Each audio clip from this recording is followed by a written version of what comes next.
प्यारे बच्चों, अस्सलाम वालेकुम रहमतुल्लाहि व बरकातहू। आज हम हमारी तीसरी वर्कशीट जमाते शशुम मज़मून साइंस की जानिब आगे बढ़ते हैं। हमारी तीसरी वर्कशीट का जो सबक है वो है ज़िराअत फसलें। ज़िराअत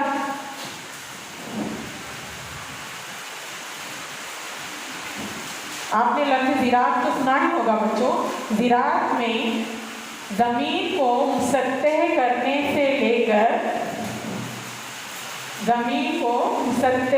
से लेकर फसल की कटवाई तक जो भी काम अंजाम दिए जाते हैं वो तमाम ज़िराअत में शामिल होते हैं। यानी कि ज़मीन को मुसत्तह करना, बीजों को तुख़्म रेज़ी करना, बीजों को बोना, फिर फसलों की सिंचाई करना, फसलों को उगाना, फसलों को काटना, ये तमाम चीज़ों में ये तमाम जो हम सरगर्मियाँ अंजाम देते हैं वो तमाम ज़िराअत के तहत आते हैं। पहले ज़माने में किसान अच्छी फसल देने वाले बीजों को मुंतखब करके आगे आने वाली फसलों की तैयारी के लिए उन्हें ज़ख़ीरा कर रख लेते थे। लेकिन आज मौजूदा दौर में हमें ऐसे बीज बाज़ार में दस्तयाब है जिनसे हम अच्छी फसलें हासिल करते थे। पहले ज़माने में मज़दूरों के ज़रिए से बीजों को बोना, फसल की कटवाई करना, ज़मीन को मुसत्तह करना, ये तमाम काम मज़दूरों के ज़रिए से और पुराने अक़साम के औज़ार के ज़रिए से दिए जाते थे। लेकिन मौजूदा दौर में आज हमें कई ऐसे औज़ार दस्तयाब है जिससे हम ज़मीन को मुसत्तह कर सकते हैं।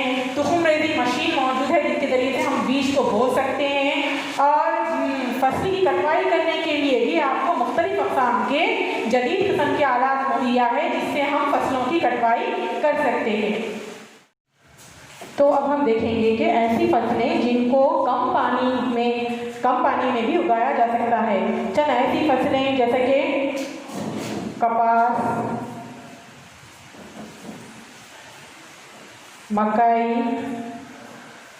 मिर्च और कई ऐसी फसलें हैं जिन्हें हम कम पानी के साथ भी उगा सकते हैं। यानी कि ऐसे किसान जिनकी ज़मीन बंजर है, जिनकी ज़मीन ज़रख़ेज़ नहीं है और जहाँ पर कम पानी दरकार होता है, वहाँ के लोग ऐसी फसलें उगाकर अपनी ज़मीन पर काश्तकारी कर सकते हैं।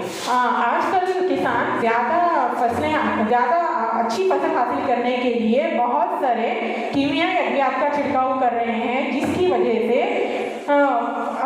जो फसलें हासिल होती है उन फसलों को हम इस्तेमाल करने से हमारे अंदर कैंसर और मुख्तलिफ़ अक़साम की जल्दी बीमारियाँ हमें लाभ होती है। तो हम किसानों को चाहिए कि नामियाती खादों, इसमें हम एक नामियाती खाद है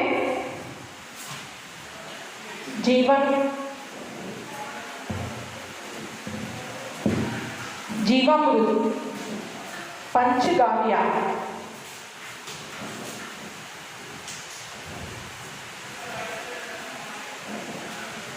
अगर नामियाती खादें ऐसी खादें जिन्हें हम यानी कि हमारे अतराफ अपनाफ के माहौल से आने वाले कचरे से और मुख्तलिफ़ किस्म के हमारे तरकारी के छिलकों से और हमारे जो किचन में इस्तेमाल होने वाले गैर ज़रूरी चीज़ों को हम तमाम सड़े गले मादों को दरख्तों के पत्तों को लेकर बच्चों क्या कहते हैं, बहुत बड़ा गड्ढा खोदते हैं, उसके अंदर ये तमाम चीज़ों को डालते हैं। डालने के बाद उसे कुछ दिन के लिए उसी तरीके से उसके ऊपर मिट्टी का एक परत ढाँप कर उसे कुछ दिन के लिए उसी तरीके से छोड़ देते हैं। तो कुछ दिन के बाद आप जब निकाल कर देखेंगे तो उसके अंदर आपको है ना एक बदबूदार मादा तैयार होगा, वो क्या कहलाता है, खाद कहलाता है। तो यहाँ पर जीवामृत जो है नामियाती खाद है जो नामियाती मादों से बनी होती है। पंचगाविया, इसके अंदर केले और आपको दूध, दही, नारियल का पानी, गुड़ और पानी, इस तरीके से तमाम अशिया को मिलाकर जो खाद तैयार की जाती है वो पंचगाविया कहलाती है। और जीवामृत ये नामियाती खादें हैं, इनसे फसलें भी अच्छी हासिल होती है और इनसे हासिल होने वाली फसलों से हमें कोई नुकसान भी नहीं होता है। नेक्स्ट हम देखेंगे किसान आजकल डेयरी फार्म और पोल्ट्री फार्म जो है ये दो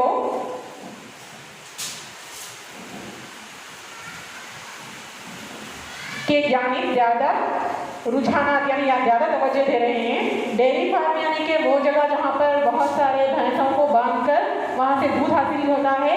तो बड़े हमारे जो बड़े किसान हैं जिनके पास बहुत ज़्यादा मकदार में ज़मीन पाई जाती है, वो लोग ज़मीन के एक हिस्से पर काश्तकारी कर रहे हैं और ज़मीन के दूसरे हिस्से पर डेयरी फार्म और पोल्ट्री फार्म का कारोबार कर रहे हैं। डेयरी फार्म यानी कि वो जगह जहाँ पर बहुत ज़्यादा तादाद में भैंसों को जमा करके उनसे दूध निकाला जाता है। इससे उन्हें ये फ़ायदा हासिल होता है बच्चों कि उनके जो फुजले को वो बतौर खाद इस्तेमाल करते हैं और उनके फुजले की वजह से ज़मीन जो किसानों की ज़मीन है वो ज़रख़ेज़ होती है। इसी तरीके से पोल्ट्री फार्म को में मुर्गियों को किसान अंडों के लिए और गोश्त के लिए पालते हैं। उनके भी फुजले से किसान अपनी ज़मीन ज़रख़ेज़ करते हैं और उनके फुजले को बतौर खाद इस्तेमाल करने के लिए किसान अपने एक हिस्से पर डेयरी फार्म और पोल्ट्री फार्म और दूसरे हिस्से पर ज़राअत कर रहे हैं। तो आइए बच्चों हम अब पहला मशवरा अंजाम देंगे। ज़ैल की तस्वीर में इन फसलों के नाम लिखिए जिनके लिए कम पानी दरकार होता है। यहाँ पर आपको चंद तस्वीर दी गई है, आपको उन्हें पहचानना है और इन तस्वीर में से उन तस्वीरों के नाम लिखना है जिनके लिए कम पानी दरकार होता है। सबसे पहले यहाँ पर हम देखेंगे कि मकई की फसल है। मकई की फसल वो फसल है बच्चों जिसको हम कम मकदार में पानी में भी इसे उगाया जा सकता है। मज़ीद आप दूसरी तस्वीर देखिए और ऐसी तस्वीर के नाम लिखिए जिन्हें हम कम पानी में भी उगा सकते हैं। तो आइए बच्चों अब हम दूसरे मसले की जानिब आगे बढ़ते हैं। ज़ैल में दी गई फसलों की तिजारती और ग़िज़ाई फसलों की हैसियत से शनाख्त करें। कपास, मूंग, गन्ना, मूंगफली, जवार, मिर्च, धान, तंबाकू, जूट, मसूर। सबसे पहले हम यहाँ देखेंगे कि ग़िज़ाई फसलें और तिजारती फसलों में क्या फ़र्क है। ग़िज़ाई फसलें वो फसलें जिन्हें हम खेत में उगने के बाद रात तौर पर अपने घरों में इस्तेमाल कर सकते हैं, जैसे कि चावल है और गेहूँ है, जवार है। इस तरीके की फसलें, तमाम फसलें जिन्हें दालें हैं, इन तमाम को जिनको हम रात तौर पर इस्तेमाल कर सकते हैं वो क्या कहलाती हैं ग़िज़ाई फसलें। तिजारती फसलें वो फसलें जिसे हम रात तौर पर इस्तेमाल नहीं कर सकते, जिन्हें किसी तरीक़ेकार या प्रोसेस से होकर गुजरना पड़ता है, वो क्या कहलाती हैं तिजारती फसलें कहलाती हैं। इसमें सबसे पहले देखिए कपास। ये कपास क्या है? तिजारती फसल है। मूंग ये दाल है, ये है ग़िज़ाई फसलें है। गन्ने को हम रात तौर पर इस्तेमाल बहुत कम मकदार में करते हैं, लेकिन गन्ने से ज़्यादातर गुड़ और शक्कर बनाते हैं, इसलिए गन्ना भी तिजारती फसलें है।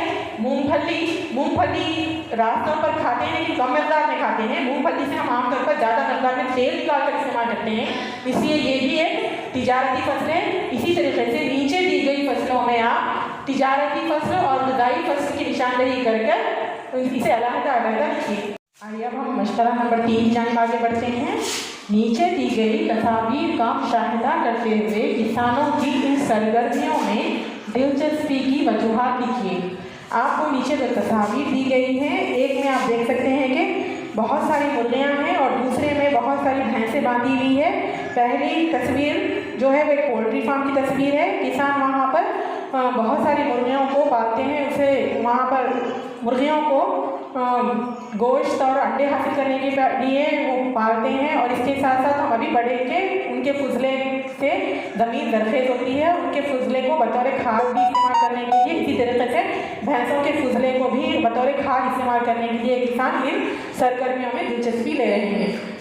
आइए अब हम अपने चौथे मसले की जानिब आगे बढ़ते हैं। जदीद औजार को क़दीम तरीक़े की काश्तकारी से जोड़िए।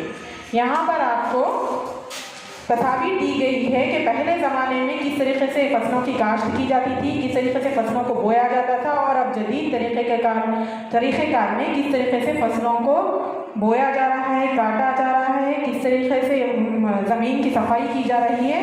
आप इन तस्वीर को देखते हुए एक तस्वीर को दूसरी तस्वीर से जोड़िए। आइए अब हम हमारे 5वें और आखिरी मसले की जानिब आगे बढ़ते हैं। ज़ैल के सवालात के जवाब लिखिए। हमारा पहला सवाल है, किसान अगर फसलों को ना उगाएं तो क्या होगा? तसव्वुर कीजिए। बच्चों ये सोचिए कि अगर किसान अगर फसलों को नहीं उगाए तो हम क्या खाएंगे, हमें ग़िज़ा कहाँ से हासिल होगी। इस तरीके से और सोचिए और इस सवाल का जवाब लिखिए। दूसरा सवाल है, आपके गांव में किस किस्म की फसलें उगाई जाती हैं, यानी कि आपके गांव में किस किस्म की मिट्टी है, वहाँ की मिट्टी के हिसाब से कौन सी फसल मौजूद होती है। अपने अतराफ अवनाफ में मौजूद किसानों से पूछिए और इस सवाल का जवाब तहरीर कीजिए।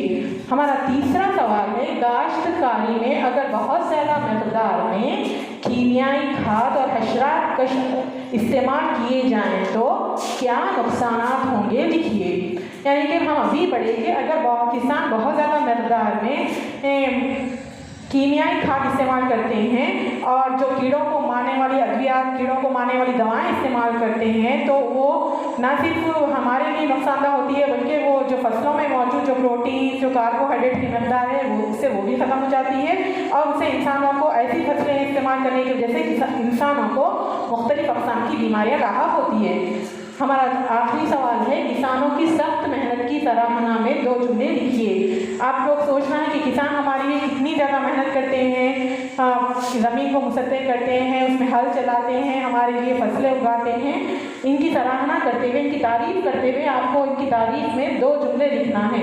इस तरीके से हमारी तीसरी वर्कशीट मुकम्मल होती है। खुदा हाफ़िज़।